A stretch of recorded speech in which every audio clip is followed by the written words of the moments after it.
Hey everyone, welcome to Atomo. This is Andrew. It is September 28th, 2023, and I put the great Trudeau crown on, the one that he's trying to change everything on. I don't know. I kind of growing to like the damn thing. But hey, the snowflake hat. Okay, well, Canadian government does a doozy this time around. Now, as you most likely heard or read, the Canadian government had Herr Zelensky visiting, the president of Ukraine. And I guess the way they put it is the Speaker of the House had a little celebration where they found a soldier from a long time ago from a supposed Ukrainian regiment that fought against the Russians in World War II. Hmm. Okay. So the setup from their side was that nowadays, because all this like to Ukraine, throwing them money and all kinds of other stuff, as you can tell my feeling about it, that they decide to wheel in this war relic and give them standing ovation. The problem was that this gentleman, 98 years old now, was a member of, I believe, something like the 14th SS Waffen Division, SS being the special services of Hitler in World War II. These were not drafted or conscripted people who joined this battalion. This is a volunteer battalion.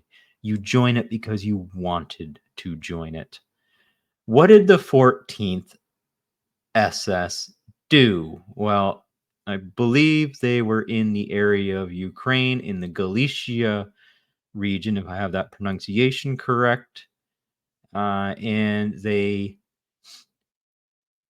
fought against the Russians or the Soviets, and it was kind of so Hitler attacked Poland, and part of that is ancient Polish lands are also Western Ukraine as well. So Bandera, who was an ally for Hitler, rose against the incumbent Soviets or Russians at the time, Soviets. Now, there's a lot of history here, and there's a lot of nuance that needs to be unpacked.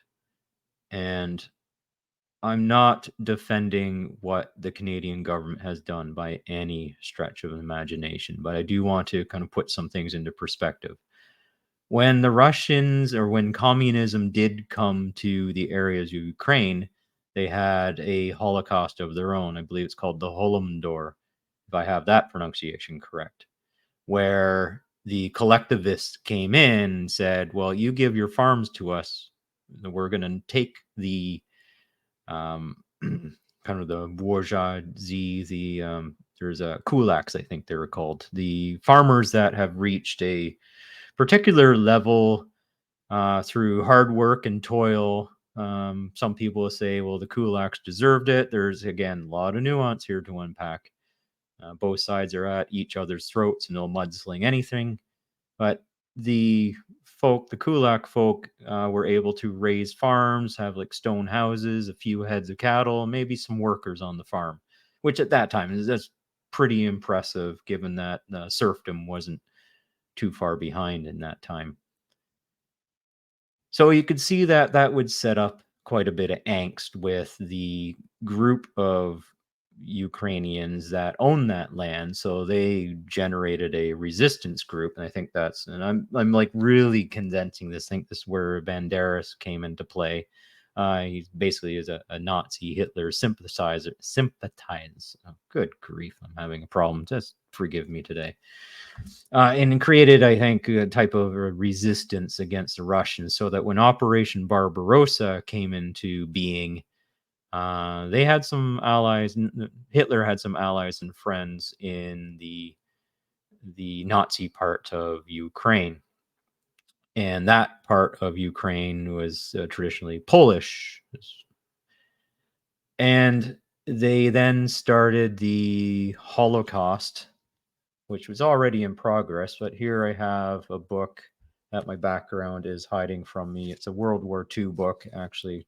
So, um, this book, World War II, Sean Collery, it's Scholastic, Discover More. My son brought it to me he picked it up in our public library because he really enjoys World War II. And so I'm going through this with him.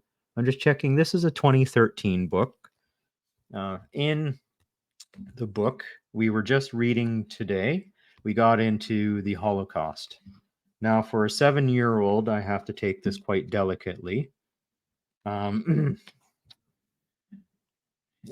there's some chilling figures that are given here. And in the Canadian Parliament, when they had this fiasco of celebrating a Nazi soldier, a real Nazi, not the garbage that Trudeau does, where he calls truckers Nazis and fascists and all kinds of other names. Then he himself brings in a real Nazi into Parliament after he says, "We don't stand with fascists." This is what gets me mad. And I don't like to tell people what to do. If you're a Canadian and you know the history of what helped build this land, and to keep, you can talk about anti-fascism. I had my ancestors fight in a war. Thankfully, they survived. I am here. Um, one was close, one was Vimy. I do have Jewish roots through Western German roots that came to the United States, into New York. Joined the Jewish diaspora there. Again, my pronunciation is all off today. And eventually came to Canada. Some stories there. No, I don't practice anymore. That was lost because that was along the male family line and not the female family line. And my great grandfather, who could have brought that to us, died at the young age of 25 at Vimy Ridge in the First World War. Chilling statistics here. Page 42 of this book has Jewish populations in Europe. Poland. So again,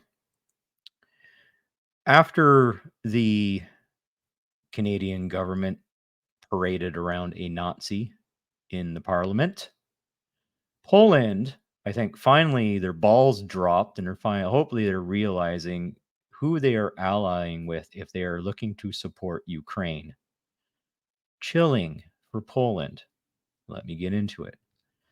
Pre-final solution population 3,300,000 Jews in Poland. Killed in final solution 3 million. I hope Poland is upset with this. 90% of your Jewish population was eradicated during the Second World War. And the Canadian government has the gall to parade around this war relic and give him 2 standing ovations. 6 million Jewish people died in the Holocaust at the hands of Nazis. And my government, maybe I don't know if it's all 338 members. There's some looking I'm going to do, especially the ones that stood up against anti-Semitism, that call themselves Jewish. I'm going to take a look, and I want to make sure that you were not clapping, because this is chilling. This is not Canada. It's for shame.